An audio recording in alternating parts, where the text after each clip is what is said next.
आज हम आप सभी के लिए एक महत्वपूर्ण सवाल लेकर आए हैं कि स्वर्ग जाने का असली हकदार कौन होता है और वास्तव में किसे नरक की प्राप्ति होती है। क्या भव्य मंदिरों का निर्माण करने वाला धनी व्यक्ति या फिर सारी जिंदगी जप और करने वाला साधु?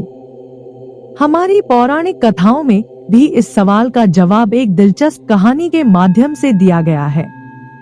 तो चलिए आज इसी कहानी के माध्यम से जानते हैं कि स्वर्ग जाने का पैमाना क्या है। एक समय की बात है, महाराजा शूरसेन नाम के एक राजा राज्य करते थे।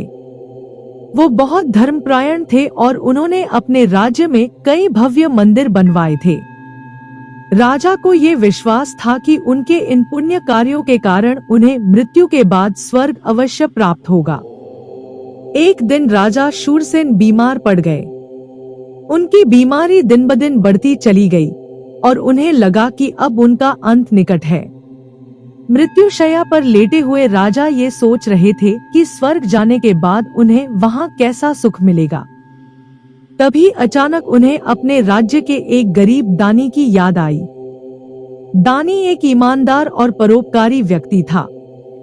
वो अपनी कमाई का एक बड़ा हिस्सा जरूरतमंदों की मदद के लिए खर्च कर देता था। राजा को हमेशा लगता था कि दानी जैसा गरीब व्यक्ति स्वर्ग कैसे जा सकता है।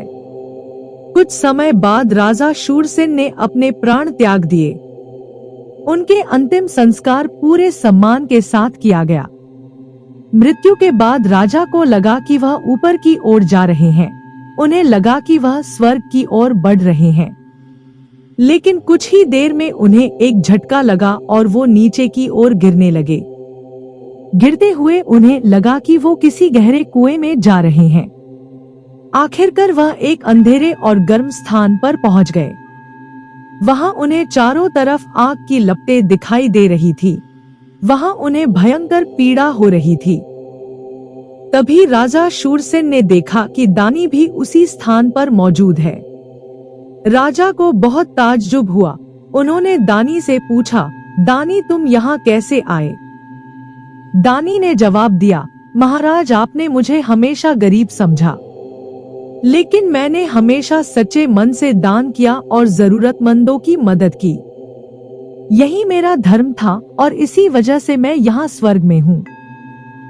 राजा शूरसेन को दानी की बातों पर विश्वास नहीं हुआ। उन्होंने कहा, स्वर्ग में? ये कैसा स्वर्ग है? यहाँ तो चारों तरफ आग ही आग है। दानी ने मुस्कुराते हुए कहा, महाराज ये अग्नि आपके कर्मों का फल है। आपने भले ही भव्य मंदिर बनवाए, लेकिन आपका मन स्वार्थ से भरा हुआ था। आप स्वर्ग जाने के लिए पुण्य कमाना चाहते थे, लेकिन आपका उद्देश्य दूसरों की भलाई करना नहीं था। इसलिए आपके ये कर्म आपको स्वर्ग तक नहीं पहुंचा पाए, बल्कि आप इस दुर्गति में आ खड़े हुए हैं। राजा शूरसेन को दानी की बातों का एहसास हुआ। उन्हें समझ आ गया कि स्वर्ग जाने का असली पैमाना दिखावटी पुण्य कर्म नहीं, बल्कि सच्चे मन से की गई निस्वार्थ सेवा है। अब हम ये भी जानेंगे कि असल में कौन कौन नरक में जाता है। एक समय एक शक्तिशाली राजा हुआ करते थे। उन्हें अपने राज्य पर गर्व था और वो विलासितापूर्ण जीवन जीते थे। एक दिन जंगल में शिकार करते हुए उनकी मुलाकात एक साधु से हुई। राजा ने साधु को प्रणाम किया और उनसे पूछा, हे महान साधु, क्या आप मुझे बता सकते हैं कि मरने के बाद लोग कहाँ जाते हैं? साधु मुस्कुराए और बोले, महाराज जन्नत और नरक कर्मों के अनुसार तय होते हैं। जो लोग अच्छे कर्म करते हैं वो जन्नत जाते हैं और बुरे कर्म करने वाले नरक जाते हैं। राजा ने पूछा, तो क्या नरक वाकई बहुत भयानक जगह है? साधु ने जवाब दिया, महाराज नरक वो जगह नहीं है जहां आग लगी रहती है और लोग तड़पते रहते हैं। असल में नरक आपके कर्मों का फल है। जो लोग लालची होते हैं उन्हें धन दौलत का मोह नरक में भी सताता रहेगा। क्रोधी लोगों को हमेशा गुस्सा दिलाने वाली परिस्थिति मिलेगी। राजा को साधु की बात समझ नहीं आई। वो बोले, लेकिन अगर नरक कोई जगह नहीं है तो लोग वहां कैसे जा सकते हैं? साधु ने मुस्कुराते हुए कहा, महाराज मैं आपको दिखाता हूँ। साधु ने राजा को अपनी तपस्या में ध्यान लगाने के लिए कहा। थोड़ी देर बाद राजा ने खुद को एक घने जंगल में पाया। वो भूखे और प्यासे थे, उन्हें समझ नहीं आ रहा था कि वो कहाँ है।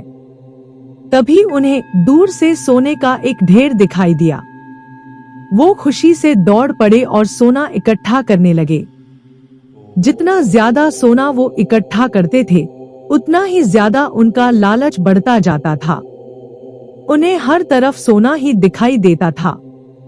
अचानक एक तेज आंधी आई और सारा सोना गायब हो गया। राजा निराश होकर जंगल में भटकने लगे। कुछ देर बाद उन्हें एक झील दिखाई दी।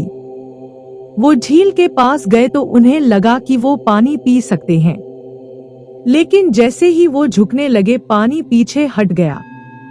वो पानी के पीछे भागते रहे, लेकिन पानी हमेशा उनकी पहुंच से दूर रहता था। राजा थककर चूर हो गए और निराश होकर जमीन पर गिर पड़े। तभी साधु वहां प्रकट हुए। राजा ने पूछा, यह सब क्या है? मुझे बहुत तड़प हो रही है। साधु बोले, महाराज आपने जो लालच देखा वो ही नरक है। आप सोने के पीछे भाग रहे थे लेकिन उसे पा नहीं सके। आप पानी के लिए तरस रहे थे लेकिन वो भी आपको नहीं मिला। यही वो तड़प है जो बुरे कर्म करने वालों को नरक में मिलती है। राजा को अपनी गलती का एहसास हुआ। उन्होंने साधु से माफी मांगी और अच्छे कर्म करने का वचन दिया। तो इन पौराणिक कहानियों के माध्यम से अब आपको पता चल गया होगा कि वास्तव में स्वर्ग और नर्क क्या है, और स्वर्ग की प्राप्ति किन्हें होती है और नर्क में कौन जाता है। हमें आशा है कि यह वीडियो आपको पसंद आया होगा। धन्यवाद।